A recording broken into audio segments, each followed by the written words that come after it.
নমস্কার, সকলের সাথে সমাজের মাঝে এপি অকপট আছে। আজ 1 সেপ্টেম্বর। চাকরিহারা শিক্ষকরা গতদিন যে দাগি অযোগ্যদের নামের তালিকা এসএসসি তার ওয়েবসাইটে দিয়েছে, তার পরিপ্রেক্ষিতে যোগ্য চাকরি প্রার্থী যারা ইতিমধ্যেই চাকরি হারিয়েছেন সুপ্রিম কোর্টের রায়ে, তারা আজ এসএসসি ভবনে গেছিলেন। অন্যতম চাকরিহারা সুমন বিশ্বাস সহ বিভিন্ন শিক্ষকেরা তারা আজ এসএসসি ভবন অভিযানে ডাক দিয়েছিলেন, কিন্তু পরবর্তীতে তারা এসএসসি ভবনে গিয়ে 5 জনের প্রতিনিধি দল তারা বৈঠক করে বেরিয়ে এসে সাংবাদিকদের সামনে কি তথ্য তুলে ধরলেন, কি কথা বললেন, কোন দিকে যেতে চলেছে আগামী 7 তারিখে চাকরির পুনরায় শিক্ষকদের যে চাকরির পরীক্ষা, তাতে কি তারা অংশগ্রহণ করবেন, সবটাই আপনাদের সামনে তুলে ধরব। সাংবাদিক সম্মেলনে সুমন বিশ্বাস সহ চাকরিহারা শিক্ষকেরা কি বললেন, দেখতে থাকুন। সকলের সাথে সমাজের মাঝে এপি অকপট আছে। নমস্কার।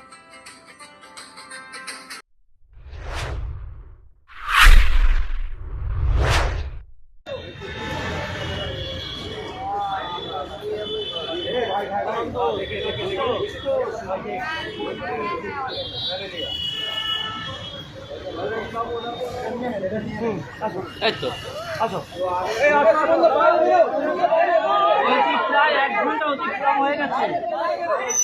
আরে হোক না এখানটা।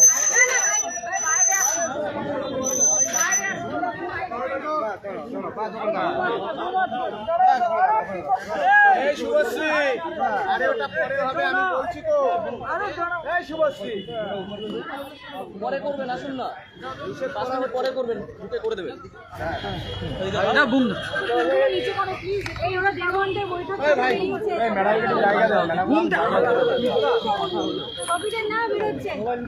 সন্তোষ পাচ্ছিস তো?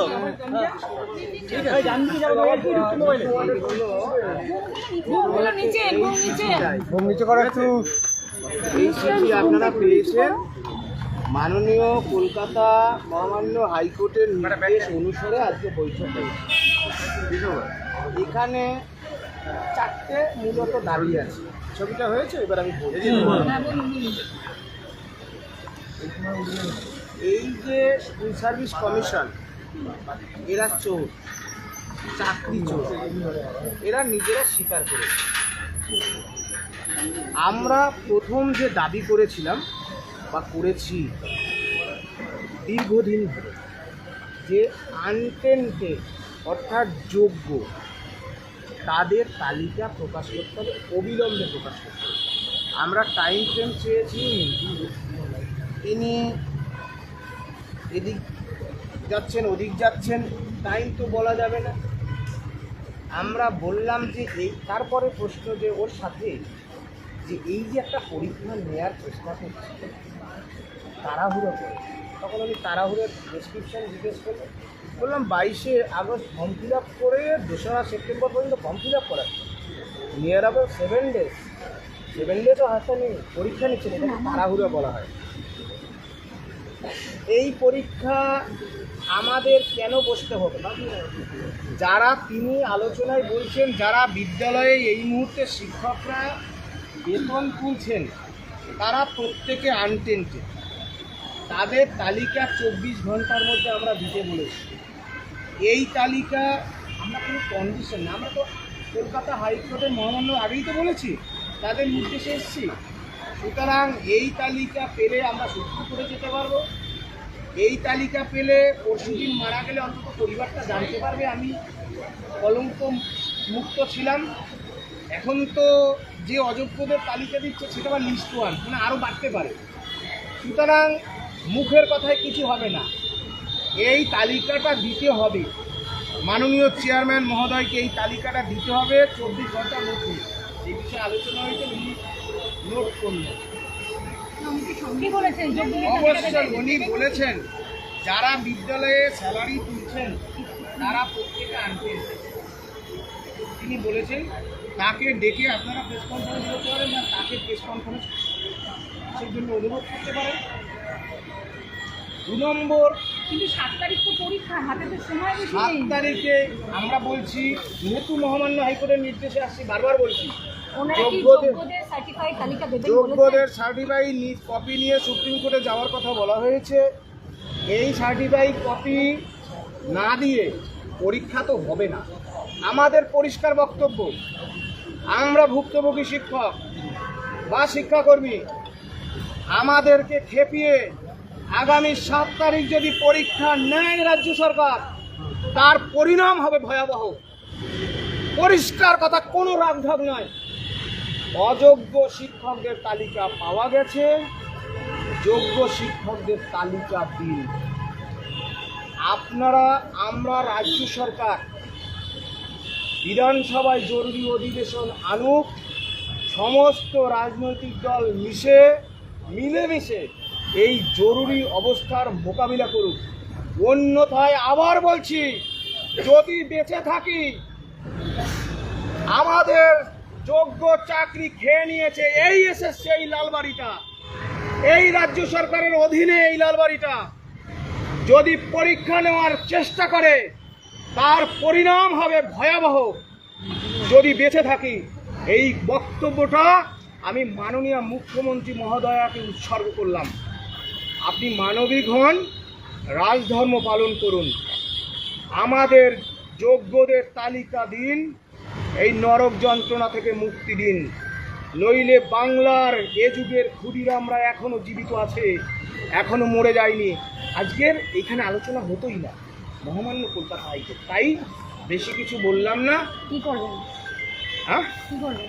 আমরা বলতে চাই, আমরা যারা যোগ্য তাদেরকে কেন পরীক্ষায় বসানো হচ্ছে, কেন সুপ্রিম কোর্টে 7 তারিখ পরীক্ষা হলে কি করবেন? পরীক্ষা দেবেন? না, 7 তারিখ পরীক্ষা আমরা দেবো না। যোগ্যদের তালিকা প্রকাশে আনার জন্য কোনো টাইম? যোগ্যদের অবিলম্বে 24 ঘন্টার মধ্যে প্রকাশ্যে আনার কথা বলেছি। দেখব 24 ঘন্টা। এই তালিকা না দিয়ে চেয়ারম্যান শান্তিতে ঘুমোতে পারবেন না। ফের আসবো। তিনি বলছেন আমি আমার ঊর্ধ্বতন মানে মাননীয় মুখ্যমন্ত্রীর সাথে কথা বলবেন। বললেন হ্যাঁ, অবিলম্বে লিখছেন তো। বললেন যারা বেতন পাচ্ছেন, শিক্ষকদের ক্ষেত্রে বলছেন, তারা প্রত্যেকে যোগ্য। চলছে তো, তাহলে তখনই আমি বললাম তাদের তালিকাটা দিয়ে দিন। ঝামেলা চুকে যায়, তাদের সার্টিফাই করুন যে হ্যাঁ এরা যোগ্য।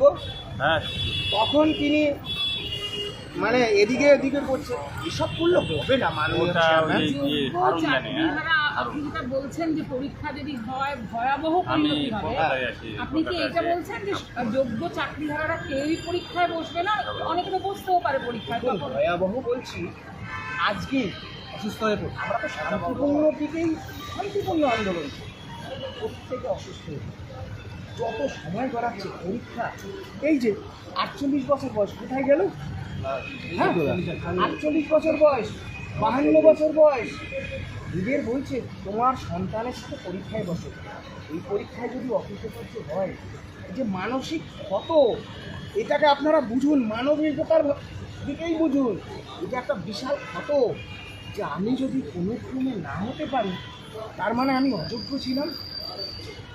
করুণ পরিণতি হবে, সব প্রতিদিন যাচ্ছে অসুস্থ। ফর্ম ফিল আপের ব্যাপারে কিছু হলো? হ্যাঁ, ফর্ম ফিল আপের ব্যাপারে যেটা 24 ঘন্টা, এখন থেকে এখন থেকে 24 ঘন্টার মধ্যে এই তালিকা প্রকাশ করতে হবে। উপর থেকে কি বলেছে? এইটা আমরা আলোচনা করেছি, তাকে বলেছি, তিনি বললেন আমি যথাসাধ্য চেষ্টা করছি। হ্যাঁ, এবং ব্যক্তিগতভাবে মেল করতে বললেন। আপনারা পরীক্ষায় বসবেন না যারা যোগ্য, কিন্তু আজকে আপনাদের যে লোকবল সেইরকম কিন্তু দেখা গেল না, অনেকেই কিন্তু চলে গিয়েছে। হ্যাঁ। তো আপনি কিভাবে এটা গ্যারান্টি দিচ্ছেন যে সব যোগ্যরা বসবে না? কে বসলো কে বসবে এ জানি না, আমি আমার কথা প্রতিধ্বনিত করছি, আমার বক্তব্য আমি প্রতিধ্বনিত করছি যে আমাকে এই রাষ্ট্র, এই বিচার ব্যবস্থা, যেখানে জানা গেছে যে অযোগ্যদের তালিকা পাওয়া গেল, যারা বাংলার শিক্ষা ব্যবস্থা লুটেপুটে খেলো, তাহলে যোগ্যদের তালিকা দিলে রাজ্য সরকার চাকরি চুরি করেছে, তাহলে এই দায় তাদের। তারা বিধানসভায় জরুরি অধিবেশন আনুক, যোগ্যদের তালিকাটা তো দিক, যোগ্যদের তালিকাটা তো দিক, এটাই বক্তব্য। সুমনদা, সুমন বিশ্বাস, ফর্ম ফিল আপের ব্যাপারে কৃষ্ণকুমার চক্রবর্তী, সুনীল শুক্ল মণ্ডল, হরিপদ বল্লভ অধিকারী, শুভশ্রী মিদ্ধা, এবং আমাদের আরও একটা স্কুল সার্ভিস কমিশনের চেয়ারম্যানের কাছে আমরা বলেছি যে সংবিধানিক পদে আছেন আমাদের সম্মানীয় বিধায়ক শুভেন্দু অধিকারী মহোদয়। উনি দীর্ঘদিন ধরে বলছেন যে যোগ্যরা কেন দ্বিতীয়বার আবার পরীক্ষায় বসতে যাবে। রাজ্য সরকার সর্বোচ্চ ক্ষমতা পড়ে যোগ্যদের চাকরি যদি মাথায়, সেখানে বিরোধী দলনেতা বলছেন যে আমরা সমস্তভাবে সমর্থন করি। তাই আমি ওনার কাছে আমাদের কিন্তু স্কুল সার্ভিস কমিশন, ওনার কাছে আমরা এটাও বলেছি যে আপনি এডুকেশন ডিপার্টমেন্টের মাধ্যমে শিক্ষামন্ত্রী এবং মুখ্যমন্ত্রীর কাছে বলুন যে যোগ্যদেরকে পরীক্ষায় না বসিয়ে পেশাদের জন্য পরীক্ষা না হোক, এবং যোগ্যদেরকে বিধানসভার মধ্যে অর্ডিন্যান্সে যদি চাকরি পুনর্বহাল করা হোক, তাতে যদি বিরোধী পক্ষ আমাদের পক্ষে সওয়াল না করে, তখন আমরা বিরোধী পক্ষের বিরোধী আসতে আমার নাম কৃষ্ণকুমার চক্রবর্তী।